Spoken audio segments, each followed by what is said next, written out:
Kamusta mga sir? Ako si Georgie. Araw na naman ng Sabado. Dahil wala kayong pasok, pupunta muna kami sa Chiba upang magliwaliw. Kasama ko nga pala si Padrino. Pero bago yon, dadaan muna kami sa bangko upang mag-deposit ng pera dahil may nakisuyo sa akin. Shout out Beans!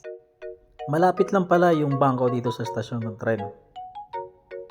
Kaya nilakad na lang namin ni Padrino. At habang naghihintay nga kami ng tren, nakita namin itong dalawang ibon na ito nagpapakita ng gilas sa amin. Sige nga, pakita mo kung sino ka. Aba, pinakita nga. Naka-shuffle din naman eh. Ayaw pa rin tumigil yung dalawa.